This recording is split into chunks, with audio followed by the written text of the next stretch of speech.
I'm gonna ask you a series of questions. So there are always two choices. It's always this or that, A or B, and so on. So what I would like you to do is to type in the chat your response. Usually it's a 1-word or a 2-word response. So for example, let's get started with something simple.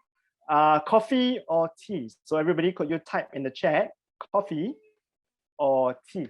So go ahead and type in the chat. What is your preference? All right, so at this point, I'm gonna not tell, but volunteer. Just a couple of people to elaborate more. So let's hear from Siti Khadija. Can you tell us more about tea? What's your preference? What kind of tea do you like?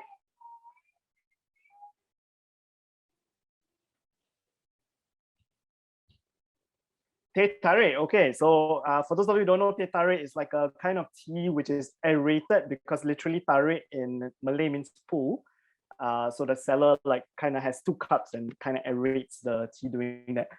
Olga, you are the only response with coffee. So can you tell us more about what kind of coffee do you like?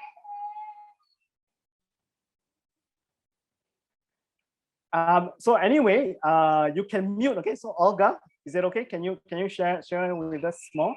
Specialty coffee. Wow, very specific. So anyway, I'm gonna ask some of you about your elaboration on this. So feel free to mute yourselves so that you can share with us more. Okay, next question.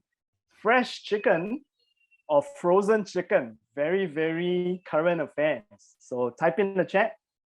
When you eat food, would you like your chicken to be prepared from fresh chicken or frozen chicken?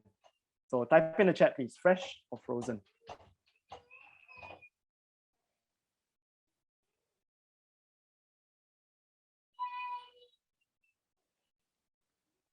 Right, can we hear from more? Can we hear from Khadija? Can we hear from Malina and Ashikin as well?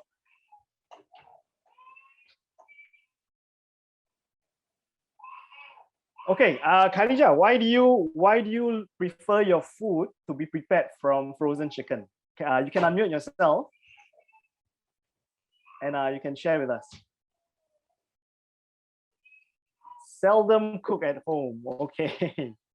Interesting. I hope you get my reference. Especially here in Singapore, there was a recent announcement about some restrictions in supplies of chicken. Okay, last question. So when it comes to creating instructional videos, do you dive straight into the facts, into the content, or do you take the time to maybe chat or find out more about your students and so on? So just the facts, or do you take the time? So can you type in the chat, just the facts or take the time?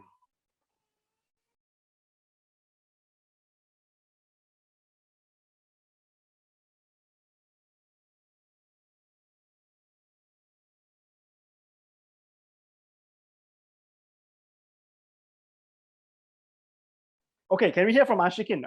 You said when it comes to instructional videos, you prefer to just dive in. So why is that so? You can unmute yourself and share with us. I think students prefer it that way. If they have questions, then they will ask. Normally they don't, so it's better to just say the facts. Yeah. Right. Okay, so we have a few responses, and in fact, all of them are saying that they would prefer to dive into the content and the information and the facts and all that. Here's my experience. My experience is that maybe that is efficient. I wonder whether students think that is better because they don't know better. But what I do realize is that it is worthwhile to take the time to foster that relationship with your students. So that's what today is going to be about. Because when we have this question, I think it's more of a rhetorical question. I think as educators, we know that educator-student relationship is something that we really have to build and we really have to nurture, right? So I'm not going to answer, exactly why, because I think maybe intuitively we already know that this is important. And our case in point is that when I first started off teaching, I knew that it's important, but I think I didn't really invest the time, the effort, the resources into doing this. I've been a teacher for 15 years, as introduced just now. I think, unfortunately, it's only in the last 6 or 7 years that I realized that gradual investment in building that relationship is actually much better in the long run. right? I hope we can get past the idea that yes, it is important. We don't have to really discuss why. I hope so. Could you type in the chat, in your experience, how have you built relationships with your students in your learning experiences? So please just keep it to 3 words maximum. What have you done to build that relationship with your students, right? So can you type in the chat?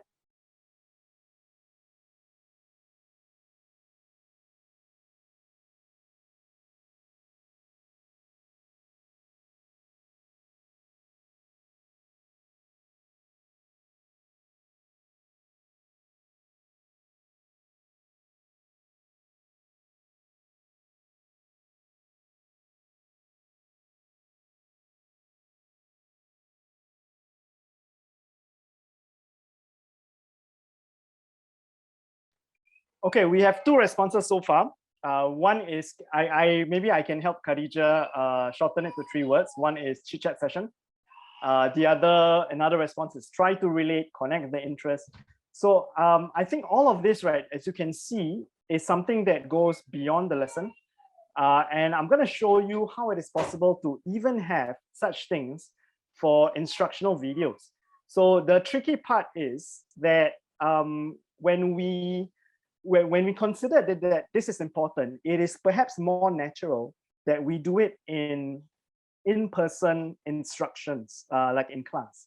And maybe when it comes to instructional videos, for example, if there is some blended learning or some home-based learning, I think a lot of us kind of just go straight to the point.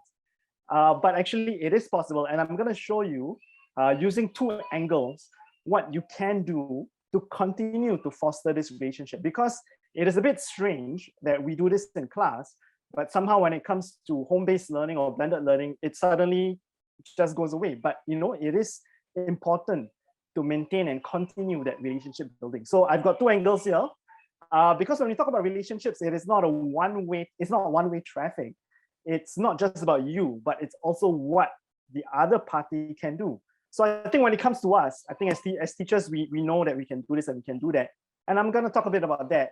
But I also want to pay attention to what are the chances that you can create to make sure that the students also have a chance to kind of reciprocate. Okay.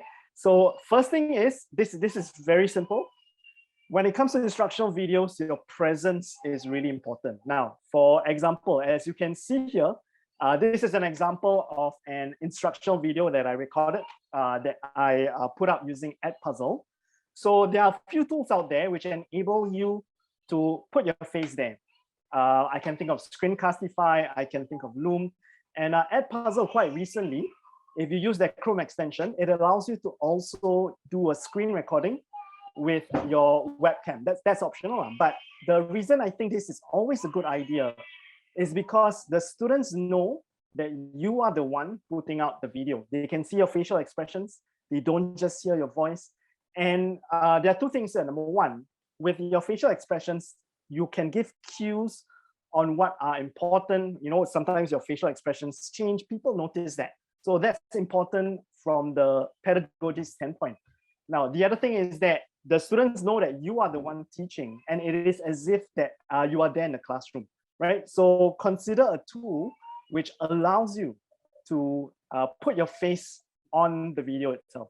Right now, another way that you can also project your presence is to start off the video with an audio note. Now, some teachers, they use videos from YouTube directly. So, it's somebody else's video, and that's okay. And the good thing about this, putting an audio note where it is you speaking to your students, is that you are also projecting your presence. Now, the good thing about Edpuzzle, so I'm just gonna expand this image here. So you can see here in Edpuzzle, I have, in this instructional video, I have put in an audio note. And usually I use the audio note to do 2 things. Number 1, I tell them, hey, okay, before we start this lesson, make sure you get this set of notes ready, make sure you get this and that ready, and make sure you watch this video until the end, because there's going to be a question at the end. So number 1, I kind of prep them in this audio note. And the second way I use the audio note is that I can also, relate to them. I can maybe tell a joke. I can remind them, hey, we did this last week, so this is not that new to you. And doing something simple like that, again, helps to build that relationship. Now, the other thing you can do is to allow for your personality to shine. So you can see here, if you just read the text here, it's a chemistry question. And you notice that the last two options are a bit inane, a bit hilarious, right? So I tell lame jokes in class, and when I do something as simple as this, I'm showing to them that, hey, this is still me. I don't suddenly become less serious when I have instructional videos for you. So whatever your personality is, allow it to shine through, even in videos, something as simple as this. Now, I also mentioned just now, it is not just about what you can do, it's about what chances you can create to get them to reciprocate. So I would like to summarize this by saying that you need to have situations where their voice can be heard by each other and by you. Now, there are many ways to do this, but what I like to do is that at the end of my videos in Edpuzzle, I like to create a space for them to tell me what they find difficult or tell me what they think about what they just learned. Now, you see the question here is quite complex, but it actually doesn't have to be this complex. It could be something as simple as, what in that video did you find difficult? And you notice here that you see that text field, they can either type it in or they can also put in their own voice. So there is an option for them to also answer with audio. And when you're doing that, you're allowing them to say their piece. So it's not just a case where they're consuming the video and that's it. That's like one-way traffic. By giving this chance to them, they know that you value the input, and that goes a long way in building relationships. Okay, so in summary, just two things. Number one, see what you can do. Number two, see what situations or chances you can create for their input as well. As you will see, Edpuzzle can really help to bring out those best practices for teachers. So just before we get started, I'll start with an introduction. And I'm sorry I missed the other sessions, by the way, and the discussions so far. I had some other commitments, but I'll stay behind at the end if there are any more questions or we want to continue the discussion. So I'm an Edpuzzle ambassador for the APAC region, specifically international schools. I'm the innovation lead at Victoria Shanghai Academy, which is in Hong Kong. And I would love to connect with more people. It's always great to build my network, my professional network, so we can support each other. So please, if you're interested, join me on Instagram or Twitter, Adam Hill, EDU. So the objectives for this short session is to understand the flipped learning model and its rationale. And even if you don't, if you can't apply the flipped learning model, even if it's not something that will work for you, I think we can all learn from the flipped learning best practices and apply them to any kind of video learning. And the other objective is to specifically use Edpuzzle to apply those best practices. Because the more we learn about video learning, including flipped learning, but any kind of video learning, the more I realize how brilliant Edpuzzle is as a tool to help us achieve those best practices. So just to get you thinking, these are really the questions we're exploring today. What are those best practices regarding video learning? So how can we take video learning to another level to enhance learning even further? And then as a flip to that, instead of using video, what is the best use of face-to-face classroom time? When we are with the students in the classroom, when the students are with their classmates, when we're all together, what is the best use of that time? And if we understand how important that time is and the best ways to use that time, then we can start rethinking the place of videos and where the videos should come into it. So I think we'll all agree as teachers that time together in the classroom is really, really valuable, and we don't have enough of it. We always run out of time, but that is really, in my opinion at least, the best place that learning happens. A classroom should be a place where learning thrives, where teachers and students are together, working collaboratively and really working on complex tasks. So I'll reveal what this pie chart is about momentarily, but it's from Robert Marzano, and he gathered this data from 2 million schools. And his objective was to find out how that valuable classroom time is being used. So more than half of it, this blue section, I won't tell you yet, but it's something. Then there's another section, this red part, about a third, something else is going on. And then there's a very tiny section, it's less than 10%, I think, this yellow section. So I wonder if anyone would be willing to type in the chat, what do you think these sections are? This is a study from 2 million schools across the US. What do you think is happening in classrooms in these sections? There's something that's happening more than half of the time. There's something that's happening around a third of the time. And there's something happening less than 10% of the time. What would you expect to see here when I reveal it?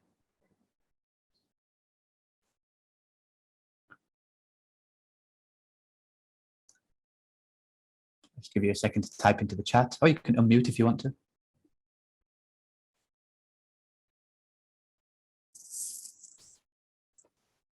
So Edpuzzle, Mikkel, sorry if I said that incorrectly. So the prediction is teacher's explanation is half of the time. Interesting. Anyone else have a prediction about what these sections are, what they represent? And we'll talk later about whether it's a good or a bad thing. But what would you expect to see here? Just give 10 more seconds.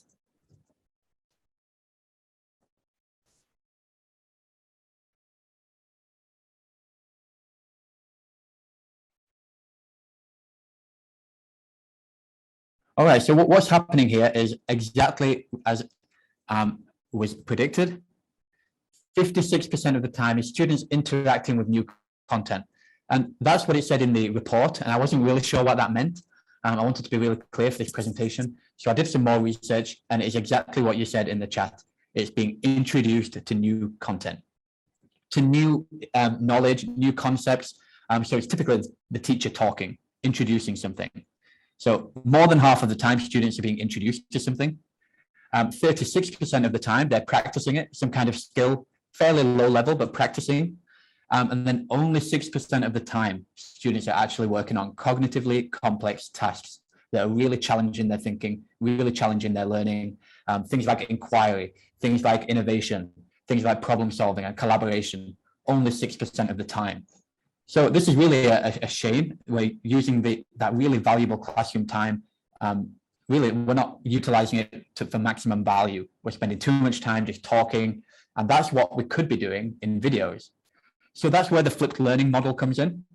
The people who initiate the flipped learning, the pioneers of it, realize that if we can take all of that blue section where we're just introducing content outside of the classroom, then we will have more time in classroom for this higher cognitive tasks where students will be learning more. So this is flipped learning. So here's a very quick definition. By moving the entry-level information outside the classroom, typically, but not exclusively, through self-paced, scored videos, teachers can reframe learning so that students spend more instructional time engaged in deeper discussions, hands-on applications, and project-based learning. So it's about taking all of that blue section from the previous slide that is important, it does have to happen, but we can put those into videos, we can share them before the lesson, and then when students come, it can really be a challenging time for them where they're doing thinking and learning and exploration and really stretching their learning as far as possible. So I've just got a quick video for you here where you'll find out more about how this teacher flipped her classroom.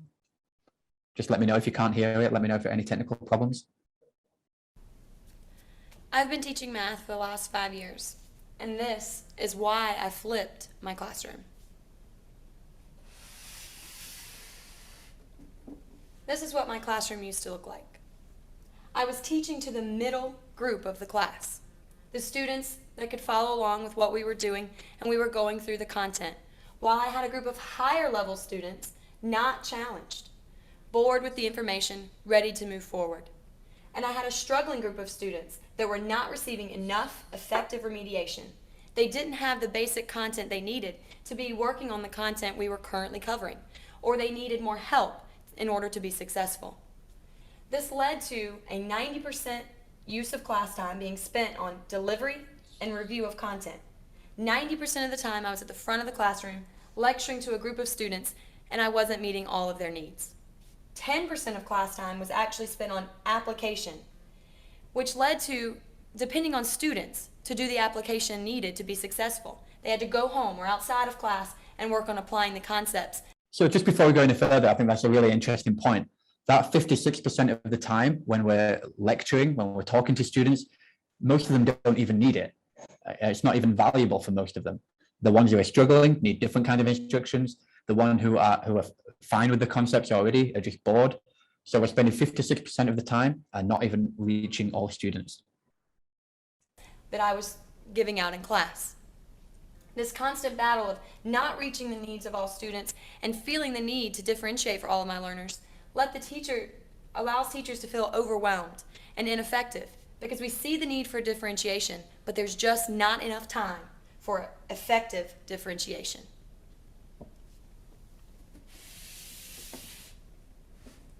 This called for a drastic change in how we teach. This is where flipping the classroom comes in. Now the students outside of class preload the content. They get the information they're going to need for class. They can pause, rewind, and rewatch the videos as many times as they need to. They can post questions online to their classmates or to the teacher. And it's a self-paced program where they can be remediated by going back and reviewing former topics, or they can work ahead when they've already mastered a concept and are ready to look forward.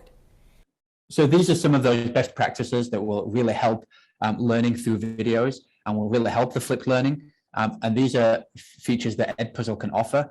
So that the opportunity for students to rewind, watch things again, pause, slow down, rewatch, or even skip ahead for the students who don't need it. They get the content here before class, so that when they come into class, my whole classroom has now shifted, where I'm at the center of the class, working between these differentiated groups, focused on different pieces of application. I can now work between each of these groups that are moving at their own pace. This has created a 90% use of class time spent on application of the content, and 10% of class time is spent on delivery of content. So I'll move on from there, but this really supports the idea of teachers being such a valuable resource. The effectiveness of the teacher is one of the biggest factors that we have in terms of student success. So when we have a highly trained, highly professional, really effective teacher in the classroom, it's about making best use of that teacher. And the best use of that teacher is not lecturing, it's supporting students, guiding students through the application and deeper understanding. So just before we go any further, I want to address some common myths. Flipped learning is not the same as hybrid learning, blended learning, remote learning. During COVID, we've heard all of these terms. These are just different terms for, it's about technology integration models. But flipped learning is specifically about moving instruction outside of the classroom so that classroom can be best utilized. And flipped learning is not just for techie teachers. You don't have to create wonderful videos that are high tech. You see that the teacher in the previous video was just pointing at a poster, and that's really effective too. It doesn't have to be high tech. It's not just for older students, although it can be a really effective tool for students as they approach their exams and need revision practice, etc. And it's not easy for students. I don't know why there's this misconception that flipped learning makes things easy for students. It doesn't. It makes things harder, because in the classroom, they have to be using their brains the whole time instead of just listening. So the students are working harder than ever. But John Bergman, the pioneer of flipped learning, reminds us that flipped learning is not about the videos. It's about the active learning that can take place in class because of the videos. So this presentation is not just about utilizing the videos for best practice. It's about using the videos so that we can use classroom time in the best possible way. Here's another option. If you don't want to use flipped learning in a homework sense, if you don't want to send the videos home, you could do what's called the Jigsaw Flip. So each student watches a different video, and then when the students come together, so let me just jump ahead. I think this one makes more sense first. So let's talk about the in-flip first of all. If you don't want to send videos home and use it as homework, maybe your school has a different policy on homework or something like that. It doesn't have to be about homework. You can do what's called the in-flip. That's where one group in your class is watching the videos. So we're reducing that teacher-student ratio so we can work with smaller groups and in closer contact with students. So if you have one group working on videos, listening to videos, and at their own pace, taking ownership, rewinding, rewatching, but that could be one group. Maybe one group is working with you, and maybe one group is doing independent activities. So we can use flipped learning even within the classroom. but with small groups, kind of like a station rotation model, where one group is watching videos and the others are working on different activities. But the other one that I skipped through is the Jigsaw Flip. This could be used in class, or it could be used for homework. Maybe you have different groups watching different videos, and then when they come to class, they have to share what they've learned from their video. So if a student is watching one video, by the time they get to class and learn from the other groups, they have information about all 4 of them. And this also keeps students accountable for watching the videos, because they know they will have to teach the content to the rest of the group.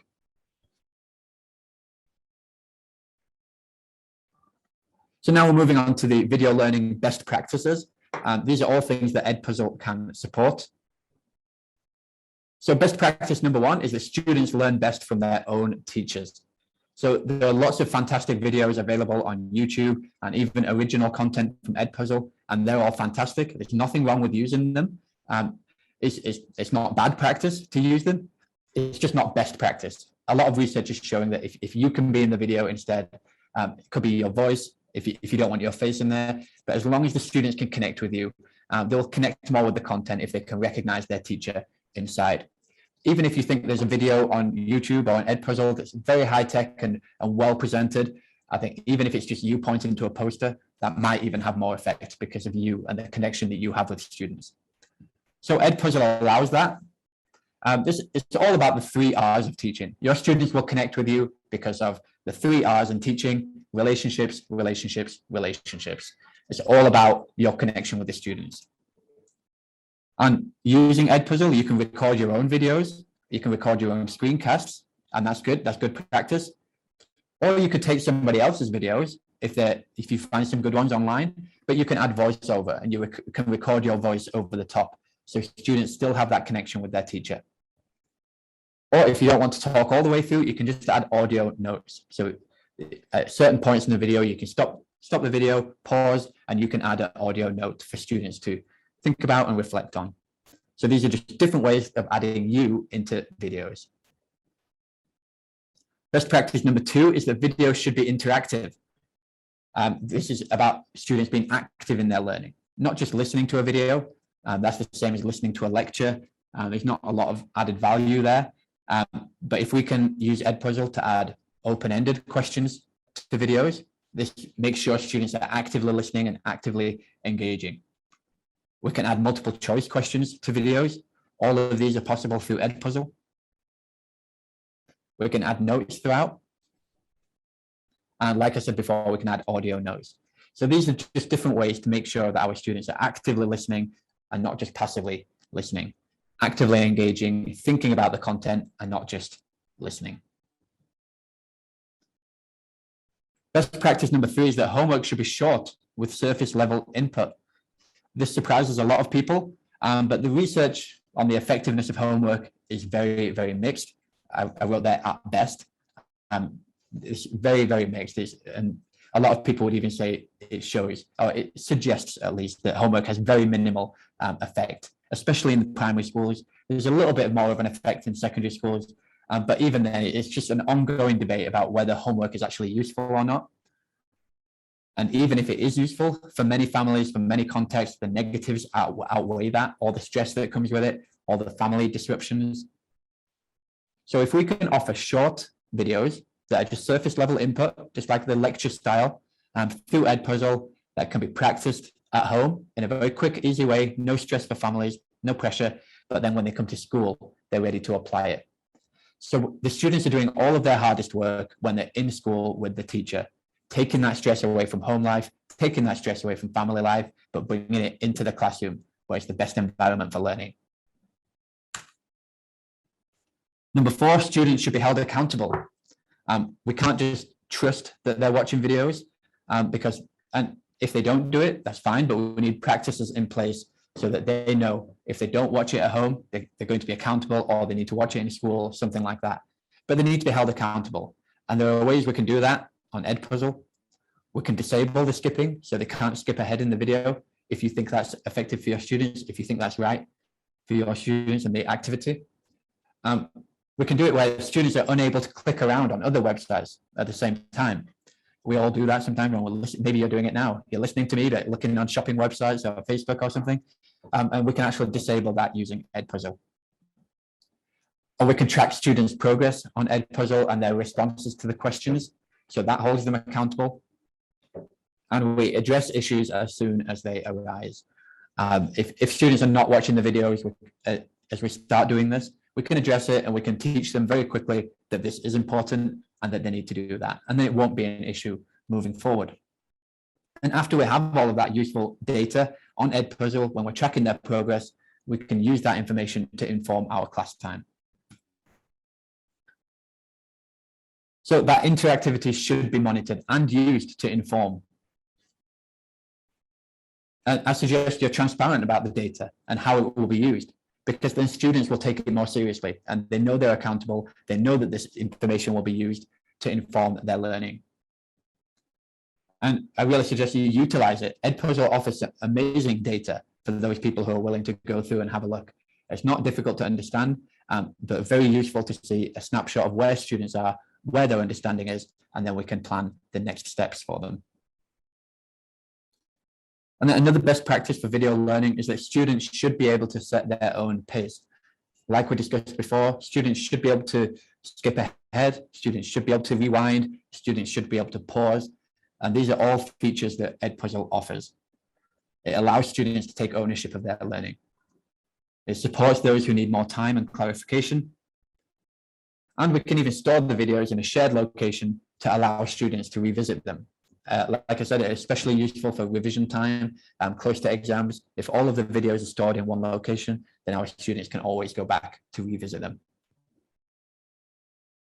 I'll just finish with a few additional tips.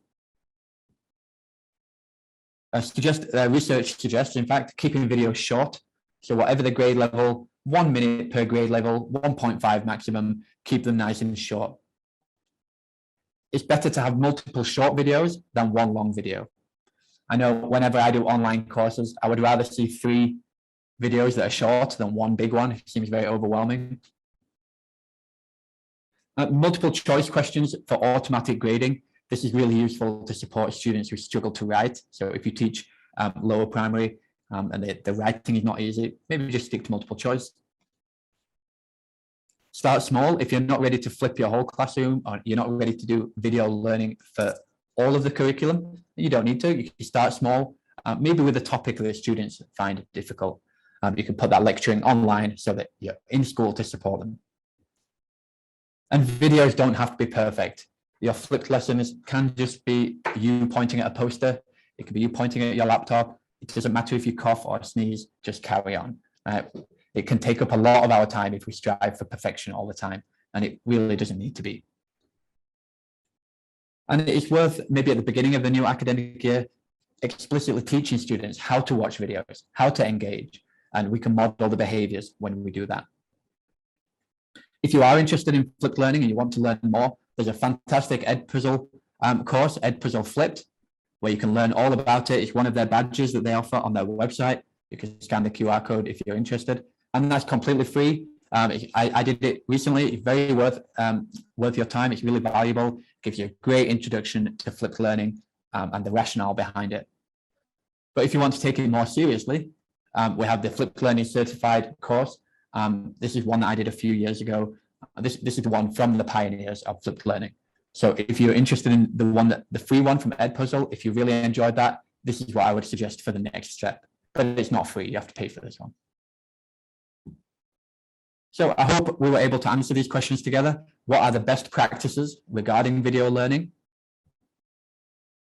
And if we use those practices for video learning, how can we make the best use of face-to-face class time?